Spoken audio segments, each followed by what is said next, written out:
Hello दोस्तों, मैं आपका दुखी रोजगार सहायक दोस्त अपने मन की बात करना चाहता हूँ।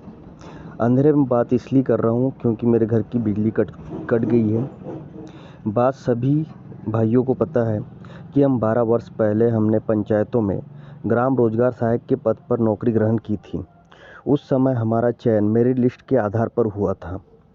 हम उस समय अपनी पूरी पंचायत के क्षेत्र के सबसे योग्य उम्मीदवार थे। जिस दिन हमने नौकरी ज्वाइन की उस दिन हमारा पूरा परिवार खुश था। हम भी अपने जीवन से संबंधित बहुत से अपने सपने संजोने लगे थे। उम्मीद थी कि एक दिन परमानेंट हो जाएंगे, अपने परिवार को एक अच्छी लाइफ देंगे। इस उम्मीद में कम तनख्वाह में भी हमने पूरी ईमानदारी व लगन से सुबह से शाम तक शासन की विभिन्न योजनाओं को पूरा करने में अपनी पूरी जवानी कुर्बान कर दी। शासन की सभी योजनाओं में समर्पित रूप से काम किया, किंतु इन 12 वर्षों में कभी भी शासन को हमारा काम समर्पण नहीं दिखाई दिया।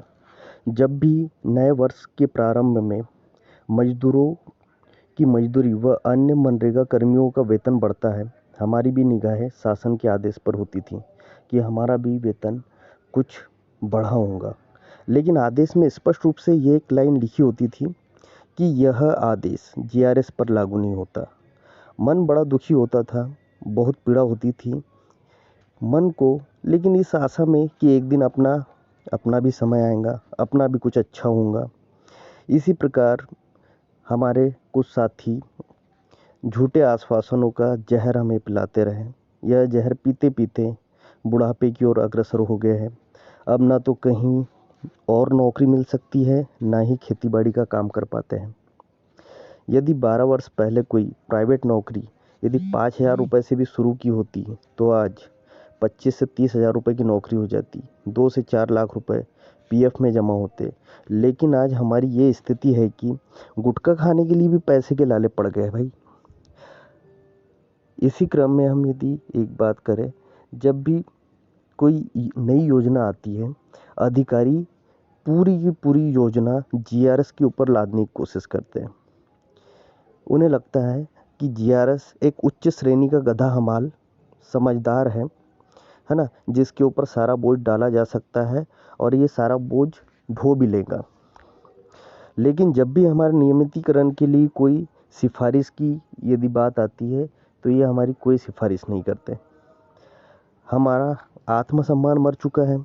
हमारे गांव के लोग हमें चोर समझते हैं, गाली गलौज करते हैं, लेकिन हम उनका कुछ नहीं कर सकते क्योंकि भाई वो सीएम हेल्पलाइन लगाएंगे, झूठी सीएम हेल्पलाइन लगाएंगे, झूठी शिकायतें करेंगे, है ना। और उसका यदि हम प्रतिवेदन भी बना के देंगे तो उस प्रतिवेदन को तो कोई मानने वाला है नहीं। फिर हमें वही झूठी शिकायत करता व्यक्ति के पास जाना पड़ेगा, उसके कदमों में गिरना पड़ेगा और उससे सीएम हेल्पलाइन बंद कराने के लिए उसकी मिन्नतें करना पड़ेगा, है ना। अभी नौकरी का तो ये आलम है कि भाई हम लोग अल्पकालिक सुविधा पर है, कभी भी हमारी सुविधा समाप्त हो सकती है। इस डर के मारे कभी सरपंच, कभी सचिव, कभी अधिकारी, कभी नेता, हर कोई शोषण करने में कोई कसर नहीं छोड़ता है। जब हम छुट्टी की मांग करते हैं तो हमसे बोला जाता है तुम्हारा काम कौन करेगा, तुम्हें क्यों छुट्टी चाहिए। लेकिन जब भी हम वेतन की बात करते हैं तो हमसे कहा जाता है कि तुमने काम ही क्या किया है जो तुम्हें वेतन दिया जाए या तुम्हारा वेतन बढ़ाया जाए। कभी कभी लगता है कि हम पूर्व जन्म के बहुत बड़े पापी रहे होंगे जो इस जन्म में पापों की सजा भुगत रहे हैं। यदि पापी नहीं होते तो सभी की ज़िंदगी में नए नए पल आ रहे हैं, सभी की ज़िंदगी में कुछ ना कुछ अच्छा हो रहा है। हमारी ज़िंदगी में 6 साल से कुछ भी नहीं हुआ है।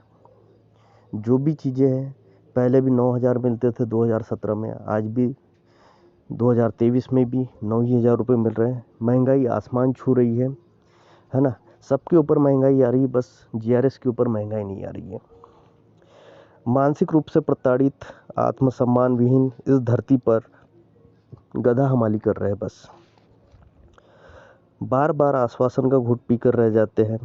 कभी हमारे मित्र किसी मंत्री के केबिन से फ़ोटो खींच के कहते हैं कि मंत्री जी ने मुस्कुरा के देखा है, बहुत ही जल्दी कुछ अच्छा होने वाला है। खैर मान भी लेते हैं इस बात को कि होगा भी कुछ ना कुछ अच्छा। कहने के लिए तो दिल में बहुत दर्द है, लेकिन ऐसा ही दर्द सभी 23,000 रोजगार सहायक भाइयों के दिल में भी है। यह बात एक जीआरएस अपने जीआरएस भाई से कर रहा है ना। यदि कोई बात यदि बुरी लगी हो या कोई बात यदि गलत मुंह से निकली हो तो उसके लिए अपना छोटा भाई समझकर माफ़ कर देना। बस संघर्ष का रास्ता नहीं बदलना है, बिना परिणाम के संघर्ष विराम नहीं होना चाहिए। जीत जाएंगे तो पूरी जिंदगी संवर जाएंगी और हार गए तो भी आत्मसम्मान से जीवन तो जी ही लेंगे, है ना। और वैसे भी हमारे पास हारने लायक कुछ है नहीं, है ना। और जिसके पास हारने के लिए कुछ नहीं होता उसके पास जीतने के लिए सब कुछ होता है। इसी के साथ मैं अपनी वाणी को विराम देना चाह रहा हूँ। धन्यवाद दोस्तों। जय जवान, जय किसान और जय जीआरएस।